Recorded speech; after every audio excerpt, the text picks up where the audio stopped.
नमस्कार. सुस्मिता सिम्प्लिसिटीमध्ये तुमचं मनःपूर्वक स्वागत. साईबाबांच्या बद्दल सांगायचं म्हटलं तर साईबाबा हे अत्यंत महान संत आहेत. साक्षी तो रूपातले ईश्वर आहेत. आणि त्यांच्याबद्दल सांगायचं तर ज्यावेळी एखादा भक्त त्यांना गुरु मानत असतो किंवा तो फक्त परमेश्वरावर विश्वास ठेवतो, तेव्हा बाबांची ओळख होते आणि त्यानंतर त्या भक्ताचा प्रवास सुरू होतो. आणि जेव्हा बाबांची इच्छा असते की अशा भक्तानं माझ्याकडे यावं दर्शनासाठी, तर ते बोलवतातही आणि योगही घडवून आणतात तिथंपर्यंत जाण्याचा बाबांच्या दर्शनासाठी. आणि बाबांच्या दर्शनासाठी जाऊन आल्यानंतर आपण ज्या प्रकारे बाबांच्यावरती श्रद्धा, विश्वास, भक्तिप्रेम करायला लागतो ना, म्हणजे त्यांचं नामस्मरण, ओम साईराम, ओम साईनाथाय नमः, ओम श्री गजानन साईनाथाय नमः, म्हणजे तुम्ही कोणत्याही नावाने त्यांचं स्मरण करत असाल, तसंच त्यांचं प्रार्थना आपण करत असो तर, किंवा त्यांची वचनं आहेत 11 वचनं, त्यावर आपला किती विश्वास आहे, त्यांचा ग्रंथ आपण किती श्रद्धेने वाचतो, किती विश्वासाने वाचतो, पुन्हा पुन्हा वाचत राहतो, त्या प्रकारे आपल्याला ज्ञान होत जातं. आणि किती प्रेमाने तो ग्रंथ वाचतो हे जास्त महत्त्वाचं आहे. किती प्रेमाने आपण त्यांच्यावरती विश्वास ठेवतो हेही जास्त महत्त्वाचं आहे. तर कसं आहे की एकदा का बाबांच्यावरती श्रद्धा ठेवली आहे ना आणि सगळं काही समर्पण भावनेने त्यांना अर्पण केलं त्यांच्या चरणी, तर तिथे पुन्हा काळजी करत बसण्याचं काहीच कारण उरत नाही अक्षरशः. म्हणजे माझं स्वतःचं पण अनुभव आहे. विविध मार्गाने जर भक्ती प्रेम साईंच्यावरती अर्पण केलं किंवा समर्पित केलं, तर तो जो काही प्रवास आहे ना इतका सुंदर व्हायला लागतोय. आणि हळूहळू आपल्याला बाबांच्यावरची जी भक्ती आहे ना त्यातला आशीर्वाद हळूहळू कळायला लागतो. आणि तो इतका आनंददायी प्रवास आहे. बाबा इतकं स्वतःच्या भक्ताची काळजी घेतात, बापरे, म्हणजे कल्पनाही करू शकत नाही.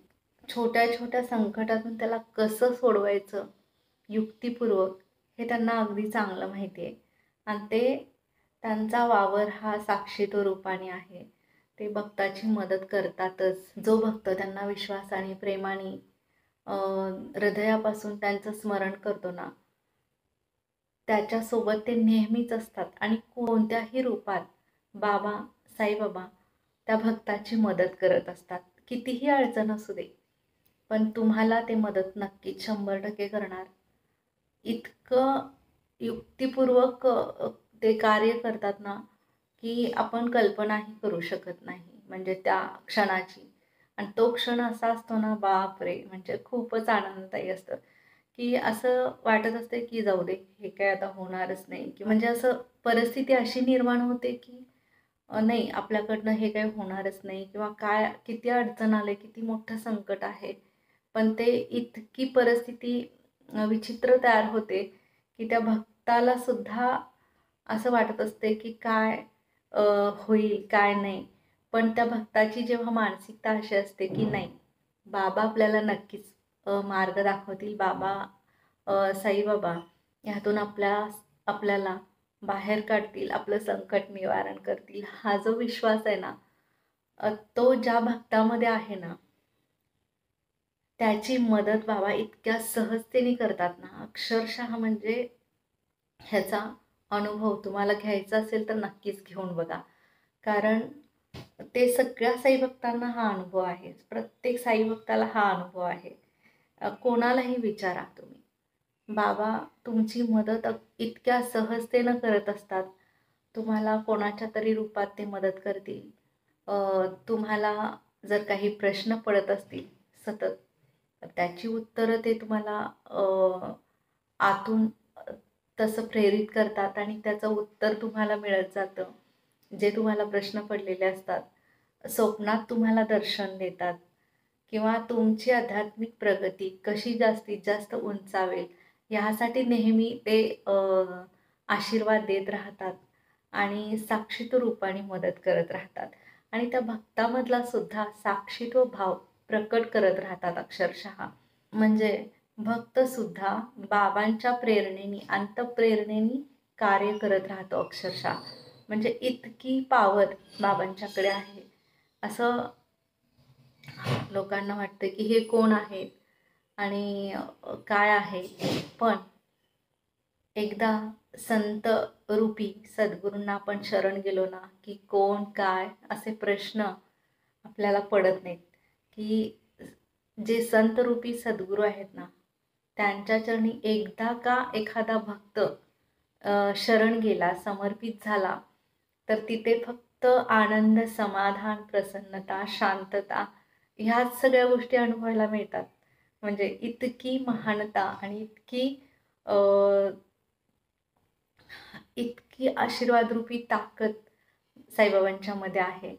म्हणजे माझा तर अनुभव आहेच, पण तुम्हाला जर अनुभव नक्की घ्यायचा असेल तर बाबांच्यावर विश्वास ठेवा. खूप भक्तिरूपी प्रेम करा, त्यांच्या वचनांवर विश्वास ठेवा, त्यांच्या नावावर विश्वास ठेवा, त्यांच्या ग्रंथावर विश्वास ठेवा. आणि अशीच भक्ती गुरुवरती करायची असते. खरं तर त्यांच्या वचनावर विश्वास ठेवायचा असतो, त्यांचे ग्रंथ वाचन करायचे असतात. पण नुसतं ग्रंथ वाचायचे नाही, तर त्यातून आपण बोध घ्यायचा असतो. आणि जो भक्त जसा आहे त्याला तसं तसं ज्ञान ते होत जातं आपोआपच. आणि म्हणजे त्यांनी त्यांच्या वचनांमध्येच सांगितलेलं आहे, साईबाबांनी त्यांच्या 11 वचनांमध्ये हे सगळं सांगितलेलं आहे की नमस्कार, तुम्हाला जर साईबाबांच्या भक्तीबद्दल, आशीर्वादाबद्दल ऐकायचं असेल तर नक्कीच लाईक करा, शेअर करा, कमेंट बॉक्समध्ये तुमचा अभिप्राय लिहायला अजिबात विसरू नका. साईंचे जे अनुभव आहेत, साईबाबांचे जे अनुभव आहेत ना, ते खूप अद्वितीय आहेत, अविस्मरणीय आहेत, ज्याची आपण कल्पनासुद्धा करू शकत नाही अक्षरशः. तर बाबांच्या भक्तीबद्दल, बाबांच्या आशीर्वादाबद्दल इतकं त्या भक्तामध्ये प्रेम यायला पाहिजे ना. फक्त आता नामस्मरणाबद्दलच बोलायचं झालं बाबांच्या, तर तुम्ही नुसतं साईराम साईराम साईराम साईराम साईराम साईराम हे असं जरी म्हटलं तरी तो भक्त इतका त्या साई भक्तीत, साई प्रेमात लीन झाला की त्याला त्याचा बरोबर आनंद म्हणजे आनंदही येतो आणि त्याचा अनुभव पण यायला लागतो. आणि खरं तर संतांनी सांगितलेलं आहे की अनुभवाने परमेश्वराला जाणावं ते अनुभवाने, जाणीवेतून. आणि संत हे सद्गुरू रूपातले संत आहेत. तर कसं आहे की ते अंतःप्रेरणेने आपल्याला प्रेरित करतात प्रत्येक गोष्ट करण्यासाठी चांगली, प्रत्येक गोष्ट जाणीवपूर्वक जागृत करतात. जे तुम्हाला तुमच्याकडनं चांगलं कार्य करायचं आहे ते तुमच्याकडनं होत राहतं, अशी जाणीव आतूनच तुमची जागृत करणारे हे सद्गुरू साईनाथ आहेत. तर बाबांनी त्यांच्या वचनांमध्येच इतकं काही सांगून ठेवलेलं आहे ना,